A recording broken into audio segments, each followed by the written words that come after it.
સેવાભાવી લોકો માટે ખાસ વાર્તાલાપ દરમિયાન મળેલી માહિતી હૃદયમાં ઊંડો શેરડો પાડીને ઉતરી ગઈ. મુંબઈની મલ્ટીનેશનલ કંપનીમાં કામ કરતા એક મેનેજર કક્ષાના યુવાન નામે પ્રશાંત તેમના કુટુંબ સાથે લદ્દાખની એક અઠવાડિયાની ટ્રીપ પર ગયેલા. તેમનો લોકલ ડ્રાઈવર એક 28 વર્ષનો યુવાન હતો. નામ એનું જિગ્મેટ. આ લદ્દાખી યુવાનના કુટુંબમાં તેના માતા પિતા, એની પત્ની અને 2 નાની દીકરીઓ હતી.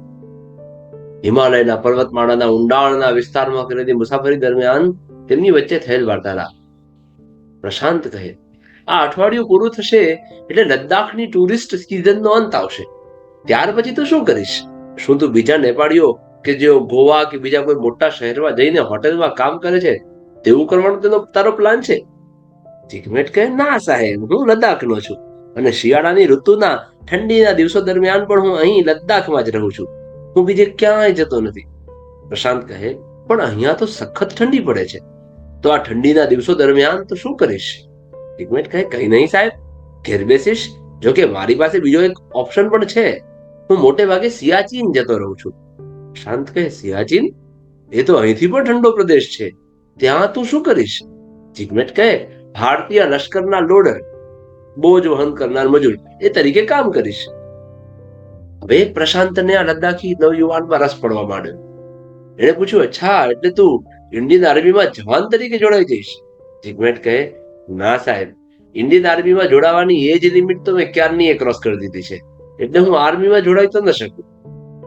પરંતુ આ કોન્ટ્રાક્ટ જોબ હોય છે જેમાં હું અને મારા કેટલાક મિત્રો કે જેઓ પણ ડ્રાઈવર છે જતા હોઈએ છીએ. સિયાચીન પહોંચવા માટે હું અહીંથી 265 કિલોમીટર ચાલીને સિયાચીનના બેઝ કેમ્પ પહોંચીશ, જ્યાં હું આ કામ કરવા માટે ફિટ છું કે નહીં તેની મેડિકલ એક્ઝામિનેશન એટલે કે તબીબી પરીક્ષણ થશે. અને એમાં હું ફિટ થાઉં, જેમ કે દર વખત હું ફિટ થાઉં જ છું, તો ત્યારબાદ મને લશ્કર તરફથી યુનિફોર્મ, ગરમ કપડા, બૂટ, હેલ્મેટ વગેરે જરૂરી સાધનો આપવામાં આવશે. અને ત્યારબાદ ઠંડીના 3-4 મહિના સિયાચીન રહીને જ લશ્કર માટે કામ કરું છું. સિયાચીન પહોંચવા માટે મારે 15 દિવસ સુધી ચાલવું પડે છે. ત્યારે સિયાચીન પહોંચાય છે. ત્યાં વાહન વ્યવહાર થઈ શકે તેવા રસ્તા નથી. હિમાલયની પર્વતમાળાઓ ખૂંદીને જવું પડે છે. જિગ્મેટની વાતો સાંભળીને પ્રશાંતની ઉત્તેજના વધતી જતી હતી. તેણે કલ્પના કરી હતી એના કરતા કોઈ જુદી માટીનો માણસ આ લાગ્યો. એને આસપાસની હિમાચ્છાદિત પર્વતમાળાઓ જોવા કરતા વધારે રસ આ જિગ્મેટની વાતમાં પડતો જતો હતો. પ્રશાંત કહે, ત્યાં તારે કામ કયા પ્રકારનું કરવાનું હોય છે?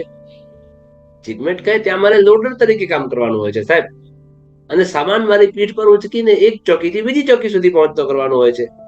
આ વિસ્તારમાં લશ્કરને જોઈતી તમામ જરૂરી સામગ્રીઓ એર ડ્રોપ કરવામાં આવે છે. વિમાનમાંથી ફેંકાતો સામાન અમે ઉપાડી લઈએ છીએ અને તેને ચોકીઓ સુધી પહોંચતો કરવાનું કામ કરીએ છીએ. પ્રશાંત કહે, એરડ્રોપ? પણ આ સામાનની હેરફેર માટે લશ્કર વાહનોનો ઉપયોગ કેમ નથી કરતો? જિગ્મેટ કહે, સિયાચીનનો વિસ્તાર ગ્લેશિયર છે સાહેબ, ત્યાં ટ્રક કે બીજા કોઈ પણ વાહન ચાલી શકે તેમ છે જ નહીં. આઈસ સ્કૂટર હોય છે, પરંતુ તે ખૂબ અવાજ કરે છે, જેને કારણે દુશ્મનની સેનાનું આ તરફ ધ્યાન જઈ શકે છે. એટલે આઈસ સ્કૂટરનો ઉપયોગ પણ થઈ શકતો નથી. કોઈ પણ વાહનનો ઉપયોગ કરો તો સામે ચડેથી ગોળીબાર થાય છે. અને પગે ચાલતા જવાનું હોવા છતાં પણ દિવસ દરમિયાન પણ અમે જતા નથી ને.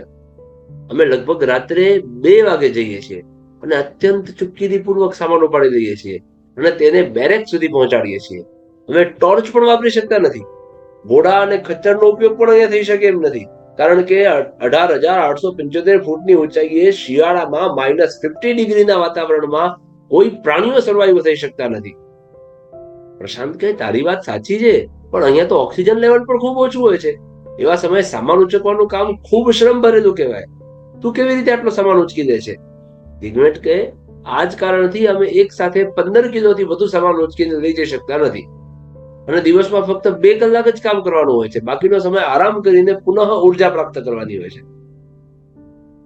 પ્રશાંત કહે, પણ આ તો ખૂબ જોખમ ભરેલું કામ કહેવાય.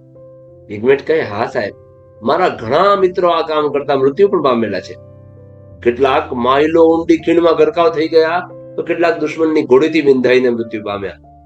આ ઉપરાંત અહીં મોટામાં મોટું જોખમ કોઈ હોય તો તે હિમડંકનું છે. એક રીતના જોવા જાઓ તો સાહેબ ડગલે ને પગલે મોત જ છે. શાંત કહે, તો જો આવું જોખમી કામ હોય તો તમને એના પૈસા પણ સારા મળતા હશે. હિકમત કહે, હા સાહેબ, પૈસા સારા મળે છે, અમને મહિને 18,000 રૂપિયા મળે છે અને અમારો તમામ ખર્ચો આર્મી દ્વારા કરવામાં આવતો હોવાથી અમે 3 મહિના દરમિયાન 50,000 રૂપિયા જેવી રકમ બચાવી શકીએ છીએ, જે મારા માટે ખૂબ કિંમતી છે, જેનાથી મારા પરિવારનું ગુજરાન થઈ શકે છે. મારી દીકરીઓના એજ્યુકેશનમાં પણ મને થોડી સહાયતા મળી રહે છે. અને સાહેબ, મોટામાં મોટો સંતોષ તો એ છે કે હું દેશ માટે અને આપણા લશ્કર માટે અને આપણા જવાનો માટે કામ કરી રહ્યો છું. મુંબઈ શહેરની મલ્ટીનેશનલ કંપનીમાં 50 લાખનું પેકેજ ધરાવતા અને વૈભવી જિંદગી જીવી શકતા પ્રશાંત માટે આ ચોંકાવનારી બાબત હતી. લદ્દાખના છોકરાને શિયાળાની ઘાતરો થ્રીજાવી દે તેવી ઠંડીમાં મોતના ભય વચ્ચે રાત્રે 2 વાગે સામાન ઉચકીને હેરફેર કરીને મેળવેલા મહિનાના 18,000 રૂપિયા સારી રકમ લાગતી હતી, વધારે રકમ લાગતી હતી, અને ઉપરાંત એને દેશ માટે કંઈક કરવાનો સંતોષ પણ હતો. મહિને 18,000 રૂપિયા એટલે કે રોજના 650 ડિગ્રી ટેમ્પરેચર, 18,875 ફીટની ઊંચાઈ, રાતના 2 વાગ્યાનો સમય, કોઈ પણ સમય આવી શકતા મોતનો ભય. સરકારે શું કરવું જોઈએ, ઇન્ડિયન આર્મીએ શું કરવું જોઈએ, દેશ કેવી રીતે ચલાવવો જોઈએ, તેની ચાપડી વાતો કરતા અને એ દ્વારા લોકોને ઉશ્કેરતા ટ્વિટરિયા યુટ્યુબિયામાંથી કોઈની તાકાત નથી કે 10 મિનિટ પણ એ જગ્યાએ પસાર કરીને બતાવે જ્યાં છોકરો રાત્રે 2 વાગે 15 કિલો વજન ઉચકીને ખૂબ સંતોષ સાથે દેશની સેવા કરે છે. ઇન્સ્ટાગ્રામ અને ટિકટોક ઉપર તમારી આંખોને સંતોષ આપવા માટે કંઈ પણ કરીને પૈસા કમાતી સુંદરીઓની કમાણી સામે આની કમાણી સરખાવી જોજો. અને હા, તમારા બાળકને તમારી વૈભવી કારમાં લઈ જઈ એર કન્ડિશન મોલમાં શોપિંગ કરાવી, વૈભવી રેસ્ટોરન્ટમાં જઈને પિઝા પાસ્તા ખવડાવીને તેને ખૂબ લાડ કરજો. તમારું જ બાળક છે અને એનો હક પણ છે, પણ સાથે સાથે આ વાત પણ કરજો અને ખાસ એ વાતનું ધ્યાન રાખજો કે બાળક ધ્યાન દઈને આ વાત સાંભળે. કેવી લાગી તમને આ વાત? કોમેન્ટ સેક્શનમાં જરા જણાવજો. વાર્તા ગમી હોય તો કોમેન્ટમાં જરૂર જય હિન્દ લખજો.